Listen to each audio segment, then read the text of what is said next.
Hola, buenas tardes. Mi nombre es Chili Cedeño y yo voy a presentar mi defensa técnica de acuerdo a nuestra práctica número 4, que fue un proyecto de red para el Consorcio de Desarrolladores de Guayana.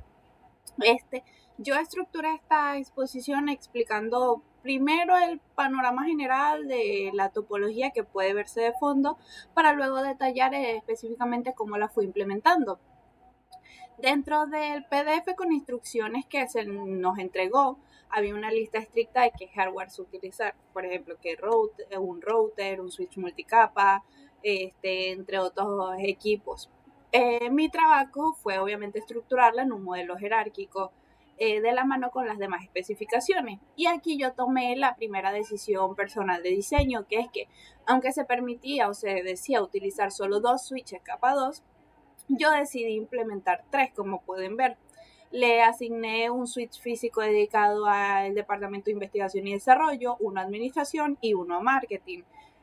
para lograr una topología un poco más limpia y cercana a la realidad física de la empresa.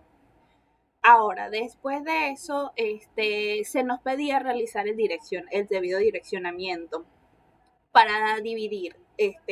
el gran bloque general que se nos dio, que fue en este caso una IP de 10.0.0 con un prefijo de 8. Yo en este caso apliqué, bueno, y lo que se pedía era aplicar un subnetting BLSM, que es para poder hacer las particiones o las divisiones de acuerdo a los requerimientos exactos que pedía cada departamento. Por ejemplo, se detallaba que el departamento de investigación y desarrollo necesitaba 50 hosts libres, que el de administración y marketing necesitaba 30, que para servidores se necesitaban 10 hosts libres y para gestión.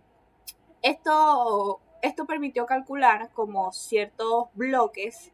a la medida específica de cada departamento y y con sus respectivos prefijos barra 20, barra 26, barra 27, barra 28, y se asegura un cero solapamiento en las direcciones IP. Con eso se pasó a los que era la segmentación lógica en el switch multicapa, ya que aquí es donde se crea explícitamente cada una de las VLANs, que ya las hemos visto en prácticas anteriores. Se establecía que la VLAN debía ser para investigación y desarrollo, la VLAN 20 para administración, la VLAN 30 para marketing, la 40 para los servidores y la 99 dedicada a la gestión nativa interna. Esto garantiza que en un problema que pudiese suceder, por ejemplo, en el departamento de marketing, quede encapsulado y no afecte a otros departamentos. Ahora, para que estos departamentos se puedan comunicar bajo ciertas reglas,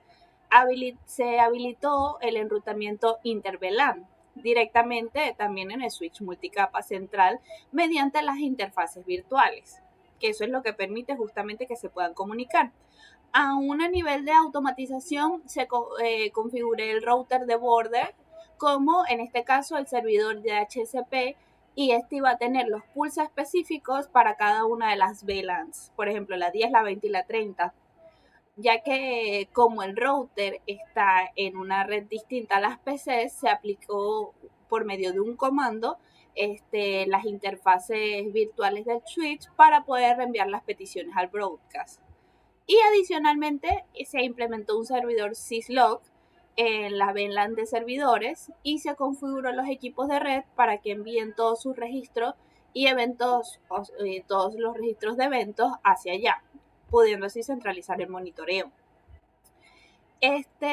reto de la salida de internet, que era lo del NATIPAD, requería conectar nuestro router a un modem y una nube. Y para que esto funcionara en Packet Tracer, yo tuve que entrar a la configuración física de la nube, a agregarle un módulo coaxial y luego configurar el mapeo interno, puentear la conexión coaxial hasta el puerto Ethernet. Y aquí yo tomé otra decisión personal, que fue probar, que fue que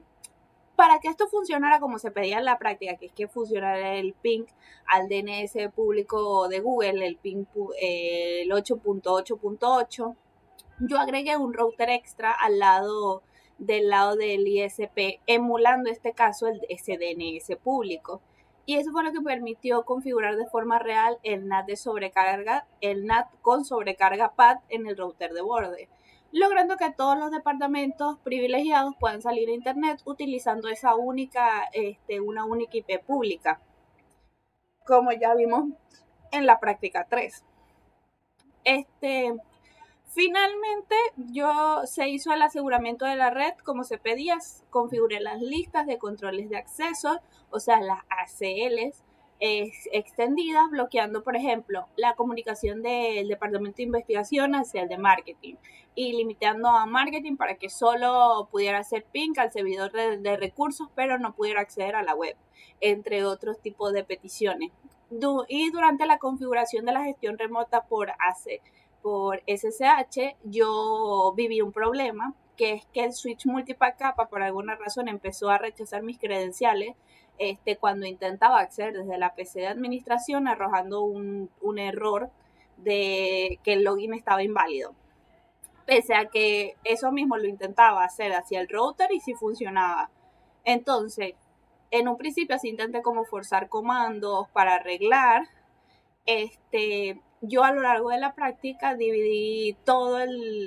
la práctica en diferentes fases, dividiendo mi trabajo y el cual yo iba validando e iba guardando. Entonces yo solo retrocedí al archivo de respaldo que había tenido en la fase anterior,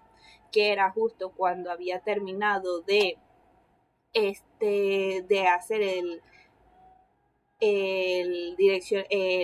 la asignación de las IPs por DHC, y volví a aplicar la configuración estándar otra vez, y en este caso funcionó a la primera, demostrando que muchas veces ciertos errores no son porque uno configura algo más, sino como que puede ser errores de bugs dentro del propio simulador.